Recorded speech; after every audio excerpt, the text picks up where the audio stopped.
السلام عليكم. الصورة دي من واقع الشرح اللي أنا هشرحه لكم النهاردة إن شاء الله في الفيديو ده. طريقة عمل الكول ريفير بمنتهى السهولة والبساطة من الباترون الأساسي. إن شاء الله هشرح لكم طريقة جديدة سهلة جدا جدا هتخليكي تقدري تنفذي باترون الكول ريفير بمنتهى السهولة والبساطة. الأول كده هتجيب أي باترون من اللي أنا عامله على القناة. طبعا أنا عامل جميع الباترونات بجميع المقاسات على القناة. هتجيب أي باترون أنت حابة تنفذيه من مقاسات الباترون اللي هتظهر في اللايف فوق دلوقتي، أو هسيبها لكم في أسفل وصف الفيديو. جهزي كوباية القهوة أو كوباية الشاي الجميلة ونركز مع بعض. وقبل أي حاجة وكالعادة بشكر كل الناس اللي بتدعم القناة ولو بتعليق مميز. ندخل في الشرح مباشرة كده. أنا بسيب من فوق كده حوالي 20 سنتي، وبسيب من الأمام كده حوالي 10 سنتي. 10 سنتي علشان الريفير، و20 سنتي علشان الكولا. تمام. بشد خط كده مستقيم كده. أنا سبت المسافة المطلوبة فوق ومن الأمام. بعد كده بجهز الباترون اللي أنا هشتغل عليه وأحاول أطبقه على الباترون. طبعا جميع الباترونات دي موجودة على القناة من أصغر مقاس لأكبر مقاس. ممكن تاخدوا كده المقاسات وتحاولوا تطبقوها على الباترون للمقاس اللي انتوا عايزين تشتغلوا عليه. برضو هتظهر في الاي فوق دلوقتي، وهتكون موجودة في أسفل وصف الفيديو. بعد كده بوسع دوران الرقبة بالشكل ده. بزود 1 سنتي وبطلع لفوق 1 سنتي بالشكل ده. طبعا من الكتف كذلك برضو، ومن الجنب كده من عند جيرو الكم كده بالشكل ده. كده أنا رفعت 1 سنتي ووسعت الرقبة بتاعتي، وهنزل لتحت برضو من هنا 1 سنتي. احنا طبعا عارفين كم الجاكيت، عندما نركب كم الجاكيت بيبقى مرفوع شوية كده، ونقول عليها ترمبة الكم أو السلامينيا بتاعة الكم. طبعا بيكون كم الجاكيت مميز جدا. طبعا هنزل برضو 1 سنتي هنا بالرجة بتاعتنا كده. طبعا أنا بحاول أطبق الجزء اللي فوق، لكن بالنسبة لوسع الصدر شوفوا أنا ما زودتش أي حاجة خالص.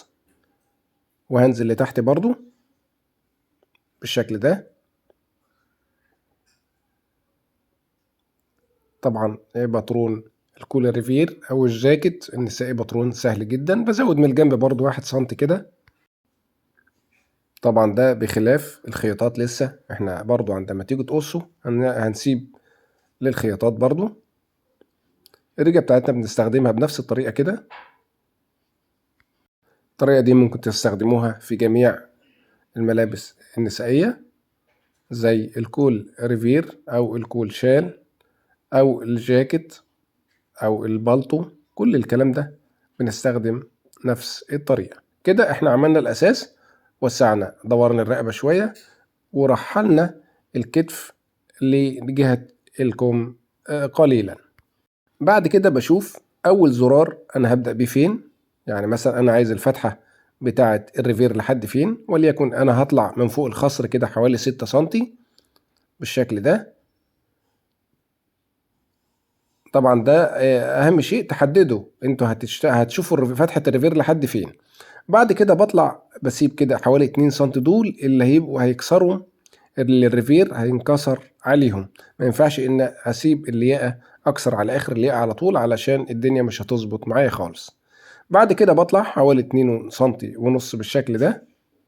ممكن يزيدوا على حسب الموديل. تمام. يعني انا بشتغل الشغل ده على حسب الموديل اللي انا بنفذه. طبعا عندنا الجواكت مختلفة. بعد كده اخلي الخط ده ينزل خط مستقيم كده. وزي ما قلت انا بشتغل على حسب فتحة الزرار اللي انا عايزها. وليكن مثلا فتحة الزرار هنا بالشكل ده هتبقى ظاهر بنفس الصورة كده. تمام. ندخل في الجزء الأهم. هنا بشد خط مستقيم كده حوالي 3 سنتي. ممكن تبقى أكبر 4 سنتي 5 سنتي 2 سنتي ونص، على حسب المقاس بتاع الريفير اللي انتوا عايزينه أو اللي انتوا حابينه. بيختلف على حسب الموديل. طبعا بالريجة كده بنفس الطريقة كده، واشد خط في كيرف كده بالطريقة دي. زي ما قلت لحضراتكم الريفير انا بتحكم فيه زي ما انا عايز في الارتفاع بتاع فتحة الريفير وفي نفس الوقت في العرض بتاع الريفير. بعمل زاوية كده من هنا بنفس الطريقة كده وحوالي 3 سنتي، هما نفس ال3 سنتي اللي قابلهم في الريفير. طبعا الخط ده كده خلاص بتاع دوران الرقبة الأولاني كده خلاص، ده يعتبر شبه منتهي. هشتغل على الخط التاني. حاولوا كده تطبقوا نفس الشرح اللي أنا بعمله ده، طبقوه على باترون على ورق، وحاولوا إن انتوا تكتبوا لي رأيكم في التعليقات وتقولوا الطريقة معاكم نسبة نجاح الطريقة قد إيه. بعد كده باترون الظهر بيكون جاهز. طبعا بعمل نفس الخطوات اللي أنا عملتها في الصدر. 1 سنتي كده أوسع دوران الرقبة وأطلع لفوق 1 سنتي وأرحل جيرو الكم لجهة أو الكتف لجهة الكم حوالي 1 سنتي بالشكل ده.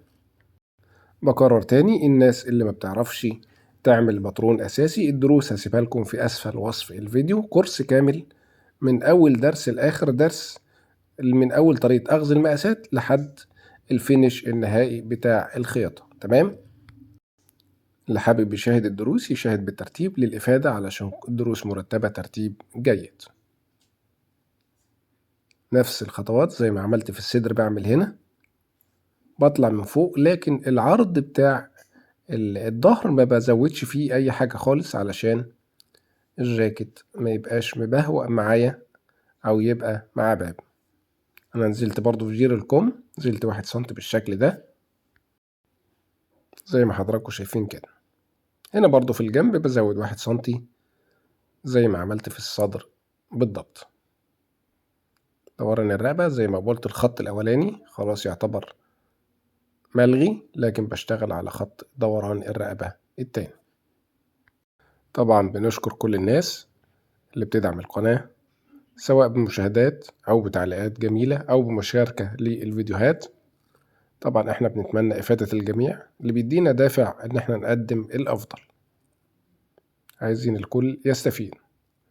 بالمناسبة طبعا الناس اللي عايزة يعني مستوى عالي احتراف للخياطة أو الباترون والكلام ده كله، احنا عاملين كورس طبعا بسعر رمزي جدا، يدوب المعدات بس والثمن القماش اللي بنشتغل عليه.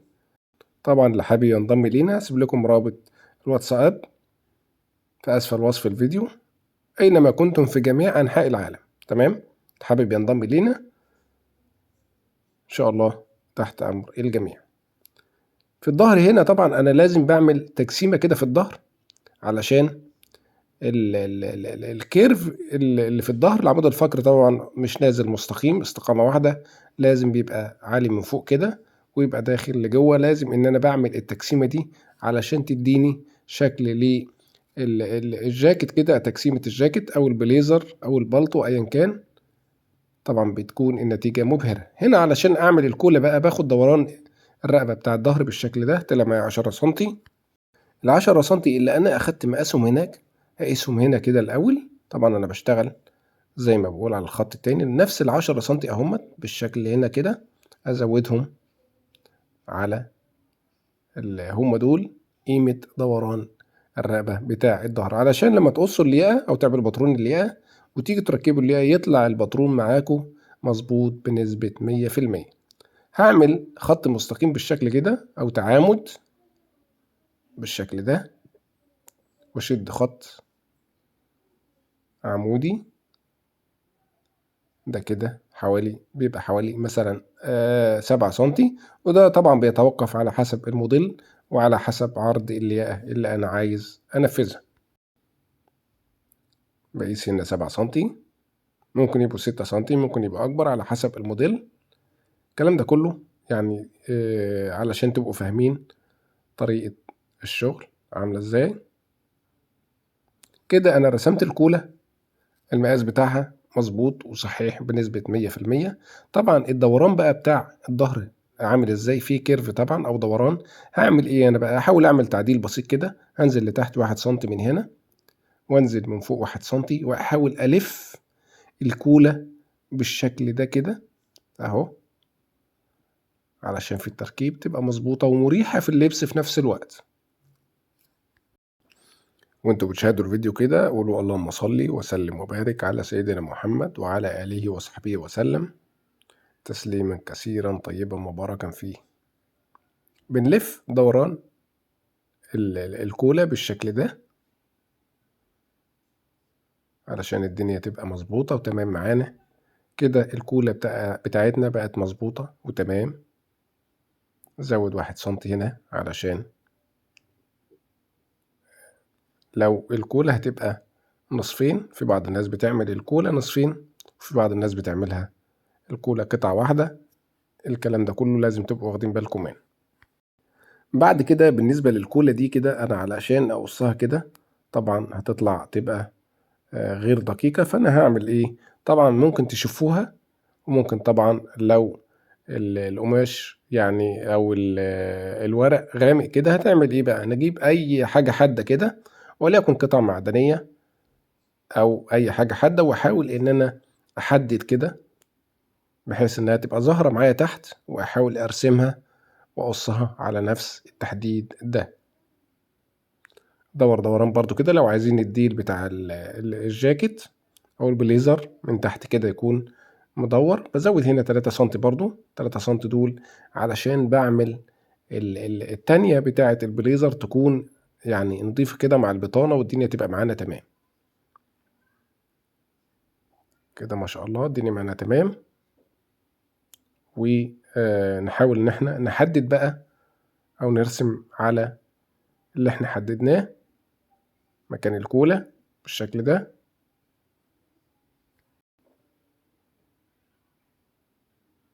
ممكن طبعا تبقوا تعملوها تشوفوها او اي حاجة تبقى الاسهل ليكوا تعملوها.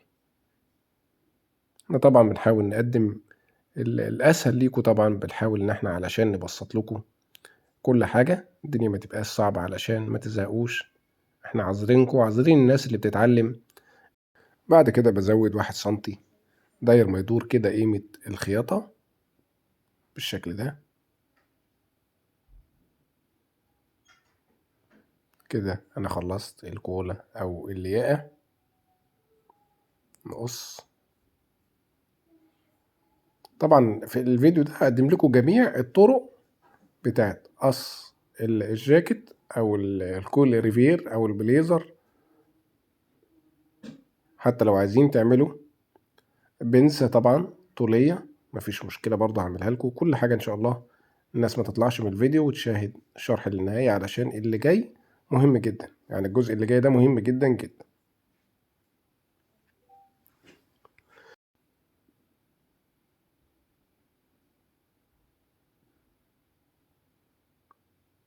كده تمام. انا قصيت الصدر اهوت، الظهر كذلك برضو.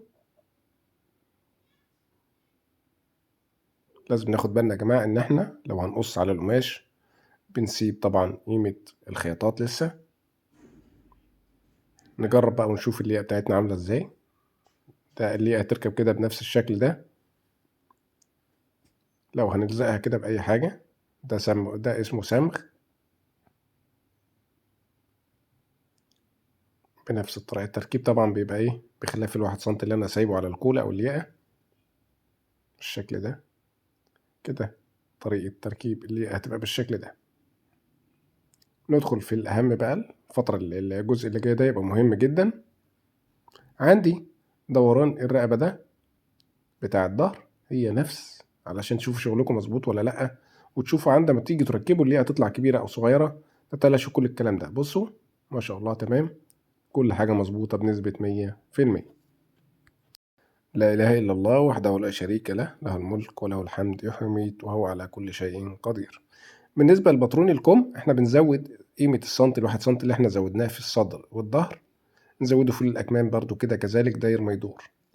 نقيس طبعا حردة الإبط مع وتطابقها مع بطرون الكم بالشكل ده. ما شاء الله تمام زي الفل. ندخل بقى في الجزء المهم. احنا طبعا في بعض الموديلات بنحب نعمل لها قصة برنسيسة تمام. قصة البرنسيسة بقى أنا باشتغل، شفتوا الخط يا جماعة اللي هو اللي ناحية الداخلي اللي زي ده كده؟ في بعض الناس تقول لك نصف المسافة دي بالشكل ده، وفي بعض الناس تقول لك اطلع 6 سنتي وكده. أنا مش عايزكم تربطوا نفسكم قوي، بتمشوا المسطرة كده بنفس الشكل كده، تكون الخط اللي هو اللي ناحية الداخل يكون يمشي كده بنفس الاستقامة وبنفس الشكل كده. شفتوا هي كده اهو تمام. الخط الخارجي اللي ناحية الريفير ده هو اللي هنمشي عليه. طبعا بنزود برضو 1 سنتي هنا علشان دي يعني لو اشتغلنا على كده القصة بتاعت البرنسيسة دي هتكون صغيرة لما نيجي نركبها في الصدر. فاحنا بنعمل ايه؟ بنزود طبعا حوالي 1 سنتي كده، ونخليه برضو الحردة بتاعت جيرو الكم تكون مظبوطة على وضعها، ما ننزلش بيها كلها. تمام. هنزود هنا بس 1 سنتي دي علشان لما تركبوا القصة ما تطلعش صغيرة معاكم. سنتي كده، سنتي ونص بالشكل ده. سنتي ونص ده هتيجوا تركبوا القصة هتلاقوا القصة مظبوطة ما فيهاش أي زيادات خالص. نقص بقى بالشكل ده. نعمل برضو نفس الخطوات في بطرون الظهر. طالما في قصة برنسيسة في الصدر هنعمل قصة برنسيسة في الظهر. شوفوا الطريقة سهلة ازاي بتاعت قصة برنسيسة، بنفس الطريقة كده بالريجة كده. شوفوا أنا نزلت بعد الخط بتاع الصدر يا جماعة، عند ال2 سنتي اللي هم أسفل خط الصدر، ونزلت بالشكل ده. هعمل نفس الزيادة اللي بزودها في قصة البرنسيسة علشان وأنا بركب القصة ما تطلعش معايا صغيرة. الناس اللي لسه ما عملتش لايك للفيديو اعملوا لايك، وحاولوا تشاركوا الفيديو مع أصدقائكم، واحفظوا الفيديو ده عندكم وطبقوا نفس الشرح، واكتبوا لي كده رأيكم في التعليقات. حاولوا تشتغلوا كده على نفس الباترون ده. تمام. طبعا المقاسات موجودة على القناة، جميع الباترون زي ما طلبتوا بالظبط. انت طلبتوا جميع المقاسات، نزلت لكم شروحات ليها اسمها دروس الباترون، دروس او دروس مقاسات الباترون. تمام. موجودة على القناة. اي مقاس يعجبكم خدوه طبقوا عليه نفس الباترون كده. تمام. انا قلت لكم هعمل لكم جميع الافكار اللي في دماغكم. لو عايزين تعملوا بقى قصة مختلفة طالعة لفوق كده، هنصف الكتف وبالريجة برضو كده يا جماعة بنفس الطريقة كده. طبعا كده هنبقى لغينا قصة البرنسيسة وعملنا القصة دي كده. تمام. جاية من الكتف مباشرة. البرنسيسة هتبقى ملغية. تمام. دي كده تبقى ملغية، وتنزلوا دي هتتفتح بنفس الشكل كده. يبقى احنا عملنا جميع الافكار وجميع الموديلات ايا كان الموديل اللي انتوا عايزين تنفذوه. طبعا الياقة لما تيجوا تركبوها، طبعا احنا بعد ما نحضر الياقة هتكون بالحجم ده كده او بالمقاس ده. السنتي ده هيتني للداخل، وكذلك برضو من هنا برضو. طبعا احنا عندنا دوران هنا او كيرف، هتلاقوا حتى الورق هيبقى صعب شوية. وفي القماش برضو لما تخيطوا الياقة طبعا هتعملوا يعني افراد بالمقص كده علشان الدنيا تبقى مرتاحة معاكم. ده الشكل بتاعنا جميل ما شاء الله تبارك الرحمن. اللهم صل وسلم وبارك على سيدنا محمد وعلى آله وصحبه وسلم. ما تنسوش طبعا تصلوا وتسلموا على النبي صلى الله عليه وسلم في تعليقات. وأي حد عنده سؤال أو استفسار اكتب لي في تعليق، أنا برد على الجميع. تابعيني الكرام. طبعا الناس اللي مفعلة الجرس يعني حاولوا كده تدخلوا اضغطوا على الجرس الغوه وفعلوه مرة تانية علشان مدة تفعيل الجرس مدتها 3 شهور علشان يوصلكم إشعار بأي درس أنا بنزله. بتمنى يكون الفيديو عجبكم. ما تنسوش اللايك، وإلى اللقاء والسلام عليكم ورحمة الله.